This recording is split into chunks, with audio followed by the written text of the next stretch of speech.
Have you ever been in a game facing someone up one-on-one, you go to take them on, and then you completely forget everything you know about any skill move, your body doesn't react, and you ultimately lose the ball? Why is this? Well, in this video, we're going over why you forget your skill moves in matches and how we can fix this. That's coming up next.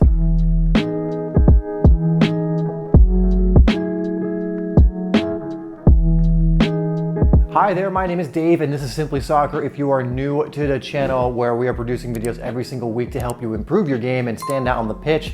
And on this video, we're going over something that directly involves skill moves. So if you haven't already and you really want to take your skill moves to that next level, check out my program, Ultimate Soccer Skills. I will leave more info in the description or a page you can go to in the description that will give you more info to see if it's right for you. But let's get into why it may be your skill moves are not working in your matches or you're forgetting them, and a few reasons why this happens. So there's a few simple things that need to happen, but need to happen consistently for you to be able to use skill moves in matches. So the first one is you need to have awareness. Now, what do I mean? You need to have awareness of how the move is actually done properly.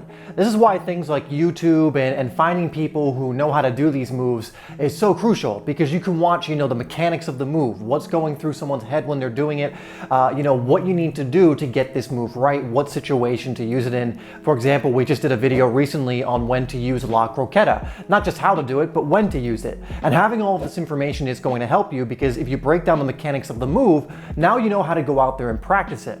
For example, with some moves, you need to know that you need to take a lean or it's not going to work. You need to know that it needs to be done quickly or in a reactionary fashion or whatever else it is. So first, you do need that awareness, but that's the easy part. Understanding how to do the move, go out there and practice it is the easy part, but definitely a necessary part. You need to know the components of the move and what you're going for, what the intention or purpose of the move is, and then you can move on to actually getting out there and practicing it with proper form. So what is the next thing you need to do? Now you know how to do the move, you know what the proper form looks like. Well, now it's going to come down to, what we all know, and that is repetition. Look, if you are in your matches and you can't call upon certain skill moves, it's mainly because you haven't done them enough in training. Now, there are other things that can happen that will make you forget your skill moves, which we'll go over, but make sure this isn't the one. Because guess what? If you've practiced step overs a few dozen times and that's it, you're not going to be able to automatically call upon a step over in your matches.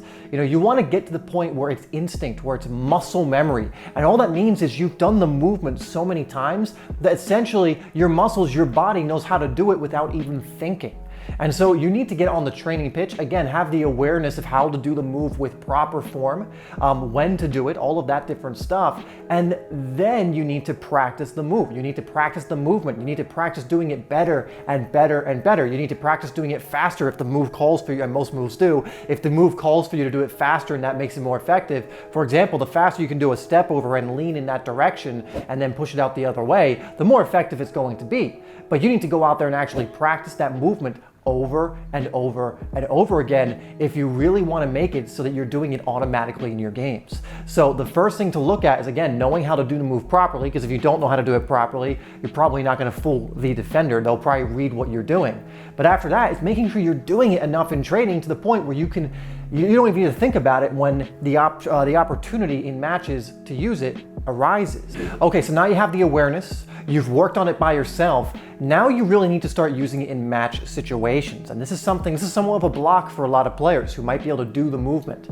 You need to be able to do it in match situations. Now, this is important because, again, not every move is going to be perfect for each situation. There will be times when a step over will be the good thing to do, and there'll be times when it's not. You also need to know what to do if the move doesn't work. For example, let's say you do a step over and the defender, sticks with you. What do you do then?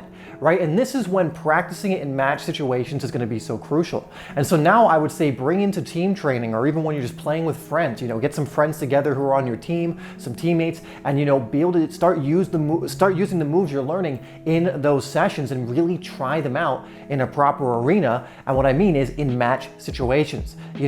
Completing a skill move by yourself is radically different than trying to beat someone with a skill move when they're actually trying to take the ball off you, especially if they're a solid defender. And so you need to practice in these situations as well, because guess what? When you're in a match, ideally you're playing against good opponents who know how to take the ball off you.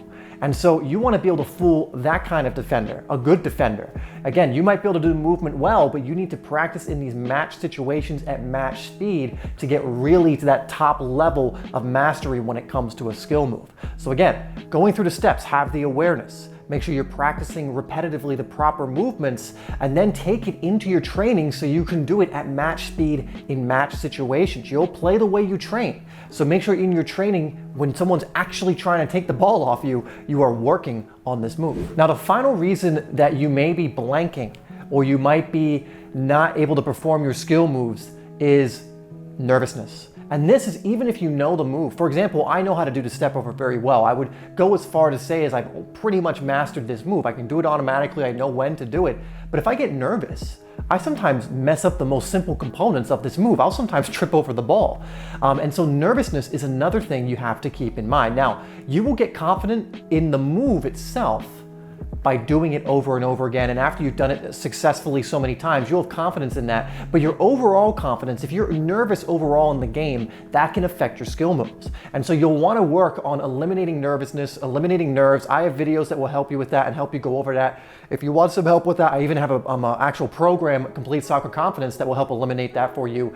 But that's another thing to think about, because maybe you have the muscle memory, you've worked on it, you've done it many, many times, and maybe you're going through a rut where you're like, for some reason I keep forgetting it. It's not working. Well, it could be that you're just in a state of nervousness, and that makes everything harder to do when you're nervous. So those are the main reasons why you forget your skill moves in matches. Again, it could be you just haven't done it enough. It could be nervousness. One of these things will typically be what it is. Now, one last thing I want to give you is I made a video on how to master skill moves where I went over the 4 stages of mastery. It's going to do you some good to look at that video, because it's going to give you a lot of good tools and tips to actually be able to get to the point where you have gotten to a stage where your moves are muscle memory. So I will link that down below and have it come across. All right, guys, thank you so much for tuning into the video. I really do appreciate it, and I will see you in the next one.